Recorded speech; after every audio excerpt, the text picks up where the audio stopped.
안녕하세요. 저는 학창시절 UFO, 세계 7대 불가사의 같은 미스터리한 주제에 깊이 빠졌던 적이 있습니다.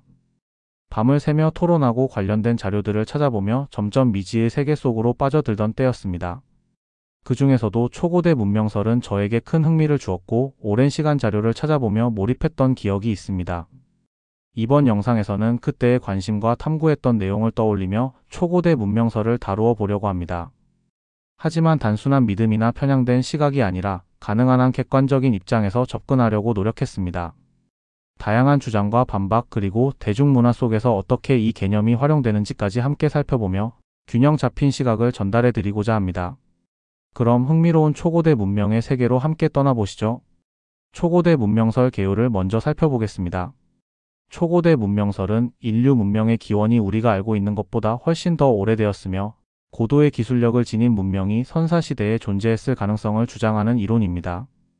일부 이론가들은 이 문명이 자연적인 발전을 통해 형성되었다고 보지만 다른 일부는 외계 문명 또는 초자연적 존재가 개입했다고 주장합니다. 잃어버린 고대 문명 가설 중 대표적으로 아틀란티스, 레무리아, 뮬과 같은 전설적인 대륙이 초고대 문명의 흔적이라는 주장이 있습니다. 플라톤의 저서에 등장하는 아틀란티스는 수천 년 전 존재했던 강력한 문명이었지만 하루아침에 바닷속으로 사라졌다고 전해집니다. 레무리아와 뮬은 19세기 이후 대중화된 개념으로 태평양이나 인도양 어딘가에 고도로 발달한 문명이 있었지만 지각 변동으로 인해 사라졌다는 가설입니다. 이러한 이야기들은 과학적으로 증명된 바는 없으나 신화적 기록이나 지질학적 가설과 결합되어 여전히 많은 관심을 받고 있습니다. 그레이엄 행콕과 같은 연구자는 빙하기 이전 약 1만 2천년 전에도 고도의 문명이 존재했을 가능성을 주장합니다. 그는 현재 남아있는 고대 유적들, 특히 이집트의 피라미드, 페루의 마추픽추, 멕시코의 테오티우아칸 등이 단순한 청동기 시대의 산물이 아니라 이전 문명의 지식이 전수된 결과일 수 있다고 봅니다. 특히 그는 고대 건축물들이 천문학적으로 정교한 배열을 가지고 있으며 당시의 기술력만으로는 설명하기 어렵다는 점을 강조합니다. 또한 그는 빙하기 동안 해수면이 훨씬 낮았다는 점에 주목하며 고대 문명의 많은 흔적이 현재 해저에 묻혀 있을 가능성을 제기합니다. 실제로 인도 인근의 캄베이만에서는 해저에서 도시 구조와 유사한 흔적이 발견되었고 일본 요나구니 해저 구조물도 자연 형성인지 인공적인 유적인지를 두고 논란이 있습니다. 행콕은 이러한 사례들이 과거에 존재했을 가능성이 있는 고대 문명의 잔재일 수 있다고 주장합니다. 초고대 문명설은 정설로 받아들여지지는 않지만 여전히 많은 사람들에게 흥미로운 가설로 남아 있습니다. 이를 지지하는 이들은 신화와 고대 건축물, 지질학적 증거 등을 통해 과거에 사라진 문명이 있었을 가능성을 탐구하며 기존의 역사관에 도전하는 시각을 제시합니다. 외계 문명 개입설도 흥미로운 부분입니다. 초고대 문명설 중에서도 외계 문명의 개입을 주장하는 이론은 고대 우주비행사 이론 또는 외계 문명기원설로 불립니다.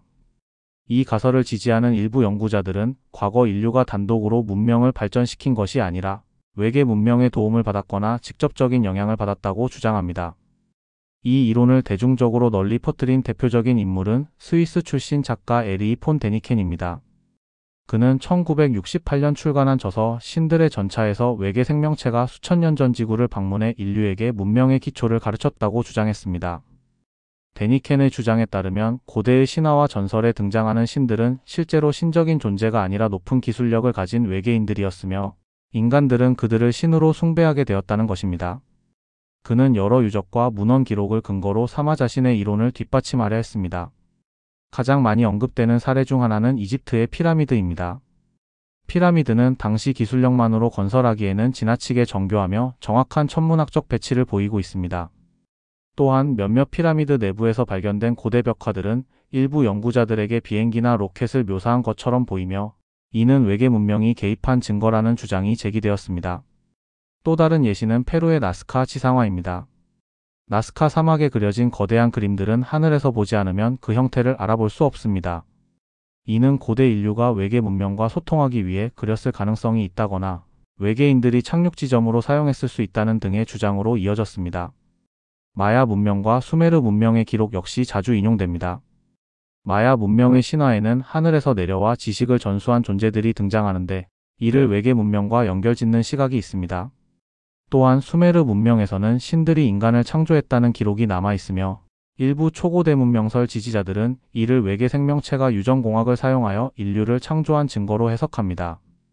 특히 제카리아 시친과 같은 연구자는 수메르 문헌에서 등장하는 아눈나키라는 존재가 단순한 신화적 존재가 아니라 실제로 인류를 창조한 외계 종족이라고 주장하기도 했습니다. 그 외에도 고대 유적지에서 발견되는 거대한 석조 건축물이나 미스터리한 유물들이 당시 인류의 기술력만으로는 설명하기 어렵다는 논리로 인해 외계 문명 개입설의 주요 증거로 자주 언급됩니다.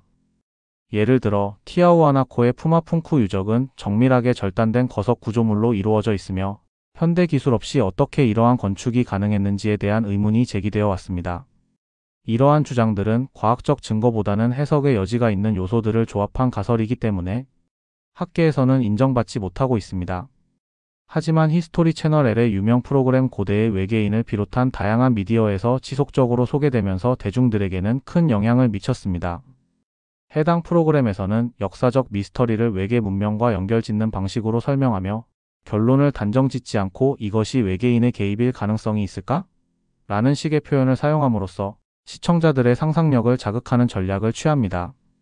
비판적인 시각에서는 이러한 주장들이 대부분 신화적 요소나 과학적으로 설명할 수 있는 현상들을 과장하거나 왜곡한 것에 불과하다고 지적합니다. 피라미드나 나스카 지상화 같은 유적들도 당시의 인류가 충분히 건설할 수 있었던 기술적 배경이 밝혀지고 있으며 외계인과의 관련성을 입증할 확실한 증거는 존재하지 않습니다. 그러나 여전히 많은 사람들이 이러한 이론의 매력을 느끼고 있으며 고대 문명에 대한 신비로운 접근 방식으로서 지속적인 관심을 받고 있습니다. 신화와 종교적 기록의 재해석을 통한 초고대 문명설을 지지하는 사람들은 신화와 종교적 기록 속에서 고대의 인류가 남긴 문헌들이 단순한 상징적인 이야기나 신앙의 산물이 아니라 과거에 존재했던 초고도 문명의 실질적인 흔적이라고 주장합니다.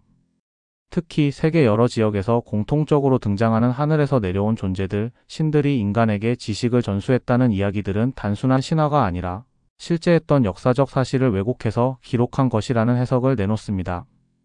그 중에서도 대표적인 예로 자주 언급되는 것이 수메르 신화의 아눈나키, 성경의 네피림, 그리고 힌두교의 비마나입니다.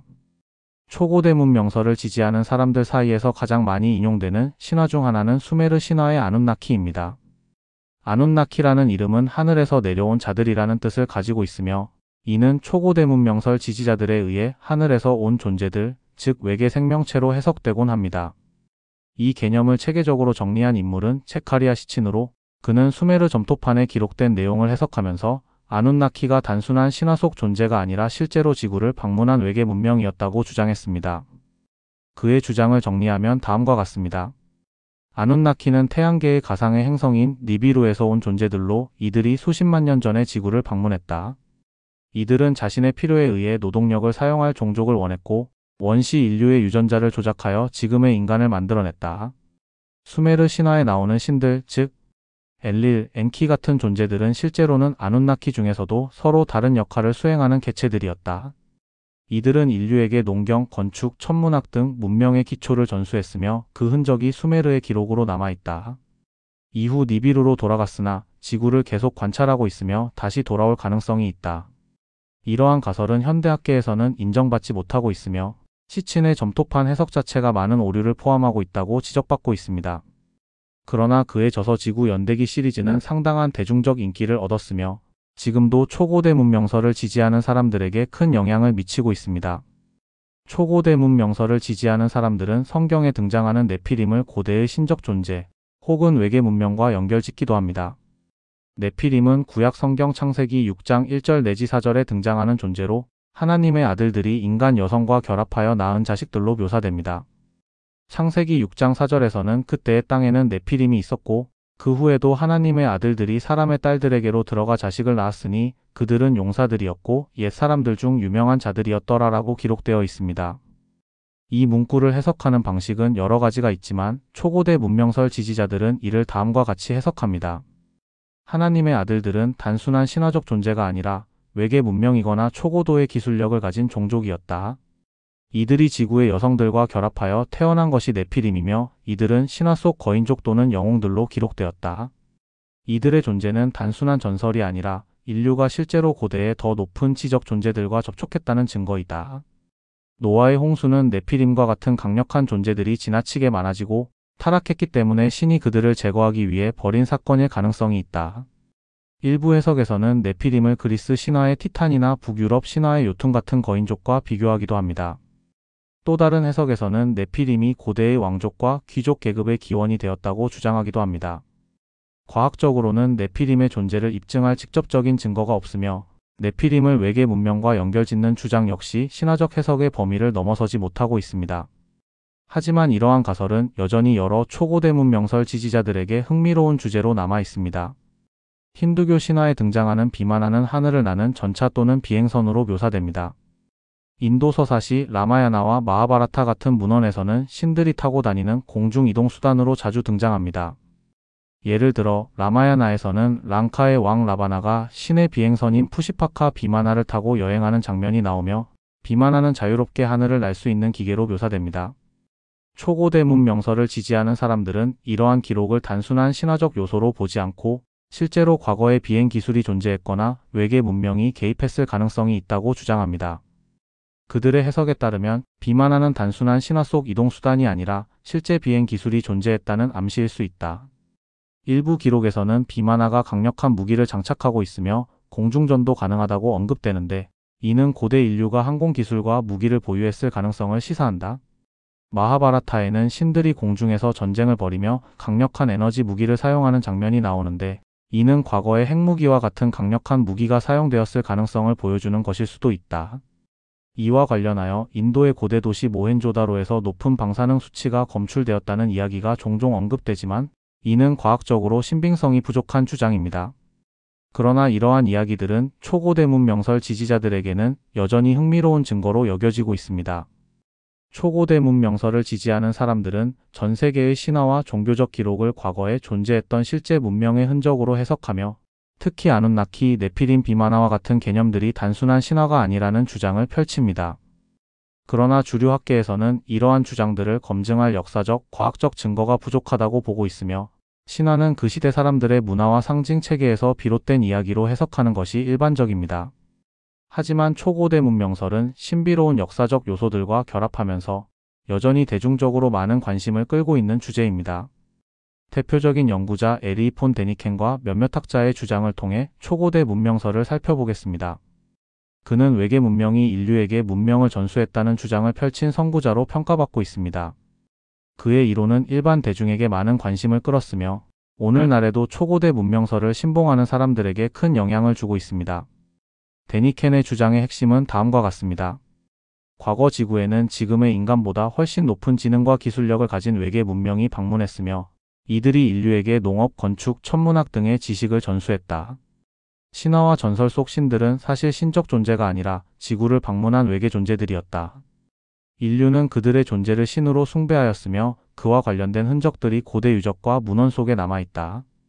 데니켄은 이집트의 대피라미드가 단순한 무덤이 아니라 외계 문명의 도움을 받아 건설되었을 가능성이 높다고 주장합니다. 피라미드의 정밀한 설계와 거대한 석재 구조물들은 당시의 인류 기술로는 재현하기 어려운 것이며 현대 과학으로도 완벽하게 설명하기 어렵다. 피라미드 내부의 구조와 치수들이 지구의 자전주기, 황도대, 황금 비율과 밀접한 연관이 있는 것으로 보인다. 벽면의 조각이나 기록 속에서 전구 같은 물체를 든 인물들이 묘사되어 있는데 이는 고대 이집트가 전기나 다른 형태의 첨단 기술을 사용했을 가능성을 시사한다. 그는 이러한 점들을 근거로 피라미드가 외계 문명의 지도를 받아 건설된 것일 가능성이 있다고 주장했습니다. 그러나 주류 학계에서는 피라미드가 점진적인 기술 발전의 결과물이며 당대의 인력과 도구로도 충분히 건설할 수 있었다고 설명하고 있습니다. 또 다른 근거로 데니켄이 자주 언급한 것은 마야 문명의 피라미드입니다. 마야 문명에서 발견되는 여러 피라미드는 이집트의 피라미드와 유사한 구조를 가지며 정교한 천문학적 설계가 적용되어 있다. 마야의 기록에는 하늘에서 내려온 신들에 대한 이야기가 자주 등장하는데 이는 외계 존재들이 문명을 전수한 흔적일 가능성이 있다. 파칼 대왕의 석관 뚜껑 구조는 그가 우주선을 조종하는 모습으로 해석될 수 있으며 이는 고대의 외계 문명이 개입했음을 보여주는 단서가 된다. 특히 마야 문명은 천문학과 수학에서 높은 수준의 발전을 이루었으며 정확한 태양력과 복잡한 달력 체계를 만들었습니다. 데니켄은 이러한 기술적 성취가 순수하게 인간의 노력만으로 이루어진 것이 아니라 외계 문명의 영향을 받았을 가능성이 크다고 보았습니다. 그러나 학계에서는 마야 문명의 천문학적 성취가 오랜 시간에 걸친 관측과 연구를 통해 자연스럽게 발전한 결과라고 설명합니다. 나스카 지상화 역시 데니켄이 외계 문명 개입설을 주장하는 대표적인 근거 중 하나입니다. 나스카 지상화는 페루 남부 나스카 사막에 존재하는 거대한 그림들로 원숭이, 새, 거미 등의 동물 형상과 기하학적 도형들로 이루어져 있다. 지상에 그려진 거대한 그림들은 공중에서 보아야만 전체 모습을 명확히 파악할 수 있으며, 이는 지상에 사는 인간들이 단독으로 설계한 것이 아니라 하늘에서 내려다볼 수 있는 존재들의 지도하에 제작되었을 가능성을 시사한다. 데니켄은 나스카 지상화를 고대의 활주로로 해석하기도 했습니다. 즉, 과거의 외계 문명이 지구를 방문할 때 이곳을 착륙장으로 사용했으며, 나스카의 주민들이 그들의 비행 기술을 본떠 지상화를 만들었을 가능성이 있다는 것입니다. 하지만 현대 고고학자들은 나스카 지상화가 종교적 의식과 관련된 것일 가능성이 크며, 단순한 기하학적 설계 원리에 따라 지상에서 충분히 제작할 수 있었다고 설명하고 있습니다. 데니켄이 주장하는 또 다른 중요한 근거는 성경 속 출애굽기의 기록입니다. 출애굽기에서 모세가 이끄는 이스라엘 민족이 광야를 이동할 때 하늘에서 내려온 불과 연기가 등장하는데, 데니켄은 이를 외계인의 우주선으로 해석합니다. 성경에 기록된 낮에는 구름 기둥, 밤에는 불 기둥이 이들을 인도하였다. 라는 구절은 단순한 신의 기적이 아니라 실질적으로 외계 문명이 개입하여 이스라엘 민족을 인도한 사건일 가능성이 있다. 시내산에서 모세가 신과 대화를 나누는 장면도 신비로운 존재와의 접촉이 아니라 외계 문명과의 교신을 의미할 수 있다. 그는 성경 속 많은 기적적인 사건들이 단순한 종교적 상징이 아니라 과거의 인간이 이해할 수 없었던 외계 문명의 기술적 개입을 기록한 것일 수 있다고 주장했습니다. 그러나 학계에서는 성경의 내용을 신앙적, 문학적 맥락에서 해석하는 것이 더 적절하다고 보고 있습니다. 데니켄의 주장은 많은 논란을 일으켰으며, 학계에서는 그의 해석이 과학적 근거가 부족하고 많은 내용이 과장되었다고 비판하고 있습니다. 하지만 그의 책은 세계적으로 수천만 부가 판매되었으며, 초고대 문명설과 외계 문명 개입설을 대중적으로 확산시키는 데 큰 영향을 미쳤습니다.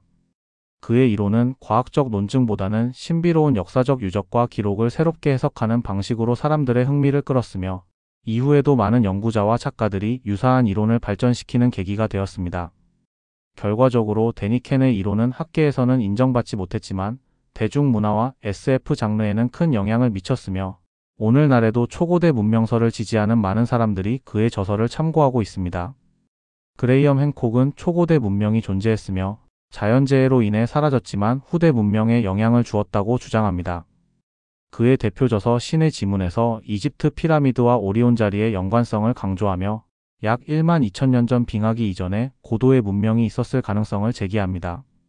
또한 바닷속에 잠긴 고대 유적들을 연구하며 초고대 문명의 흔적을 찾고자 했습니다.